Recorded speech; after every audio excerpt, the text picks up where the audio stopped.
গরম ভাতের সঙ্গে টমেটো ভর্তা খেতে খুবই সুস্বাদু। বেটে নেওয়ার ঝামেলা ছাড়াই মজাদার এই ভর্তাটি ঝটপট করে নিতে পারেন। জেনে নিন কীভাবে। উপকরণসমূহ: টমেটো, সরিষার তেল, শুকনো মরিচ, লবণ, পেঁয়াজ কুচি আর থাকলে ধনেপাতা কুচি।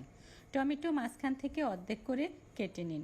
একটি প্যানে সামান্য সরিষার তেল গরম করে শুকনো মরিচ ভেজে নিন। মরিচ মচমচে হলে নামিয়ে ফেলুন। একই প্যানে সামান্য সরিষার তেল যোগ করে টমেটোর টুকরো দিয়ে নিন। টমেটোর ভিতরের অংশ প্যানে থাকবে। ঢাকনা দিয়ে ঢেকে মাঝারি আঁচে সিদ্ধ করুন টমেটো। চামিচ দিয়ে চাপ দিলে যখন গলে যাবে টমেটো এবং পোড়া দাগ হয়ে যাবে তখন নামিয়ে নিন। একটি বাটিতে সরিষার তেলের সঙ্গে ভেজে রাখা শুকনো মরিচ ডলে নিন। পেঁয়াজ কুচি ও ধনেপাতা কুচি মিশিয়ে নিন। টমেটো দিয়ে সব উপকরণ ভালো করে চটকিয়ে বানিয়ে ফেলুন ঝাল ঝাল টমেটোর এই ভর্তা আর পরিবেশন করুন গরম ভাতের সঙ্গে। ভর্তা খেতে কম বেশি সবাই পছন্দ করি, তবে আমি কিন্তু একটু বেশিই পছন্দ করি। আমি মিষ্টি থেকে টক এবং ঝাল পছন্দ করি। টমেটো ভর্তাটা একটু টক এবং ঝাল এর মধ্যে পড়ে, এজন্য এই ভর্তাটা খেতে আমার কাছে ভীষণ ভালো লাগে। বিশেষ করে আমি গরম ভাতের সাথে এই ভর্তাটা খেতে পছন্দ করি।